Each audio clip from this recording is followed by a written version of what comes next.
আমরা দেখতে পাচ্ছি একটা মহান কার্যক্রম, যেটা পবিত্র ঈদ উল ফিতর উপলক্ষে অনুষ্ঠিত হচ্ছে। এটা হচ্ছে দরিদ্র অসহায় মানুষদের ঈদ আনন্দকে কয়েক গুণ বাড়িয়ে দেওয়ার জন্য লতিফ ফস্টার ফাউন্ডেশন এবং সব এর যৌথ উদ্যোগে এই প্রোগ্রামটি সম্পন্ন হচ্ছে। তো ধন্যবাদ জানাতে চাই বেসরকারির কৃতি সন্তান লতিফ ফস্টার ফাউন্ডেশনের chairman CPA Mohammad Rafiqul Islam Joglu uncle এবং ডক্টর মোহাম্মদ ফরিদুল ইসলাম বাবলু আঙ্কেল, সাবেক সচিব গণপ্রজাতন্ত্রী বাংলাদেশ সরকার।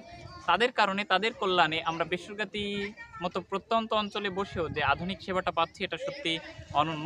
এই জন্য তাদের ধন্যবাদ জানাই। এবং সেই সাথে লতিফ ফস্টার ফাউন্ডেশনের যে ভলেন্টিয়ার বৃন্দরা রয়েছেন এবং সেই সাথে সোয়াবের যে সকল কর্মকর্তা এবং ভলেন্টিয়ার বৃন্দ রয়েছেন, সকলকে আন্তরিক অভিনন্দন জানাচ্ছি। এবং সেই সাথে এই আশা রাখবো যে তাদের কল্যাণে এবং এলাকাবাসীর যৌথ উদ্যোগে আগামী দিনে সুন্দর একটি বেসরকারি এবং বাগেরহাট জেলা গড়ার যে আমরা স্বপ্ন নিয়ে সামনের দিকে এগিয়ে যাচ্ছি, ইনশাআল্লাহ সেটি পূরণ হবে, এই আশাবাদ ব্যক্ত রাখছি এবং সবাইকে ধন্যবাদ জানাচ্ছি। আসসালামু আলাইকুম।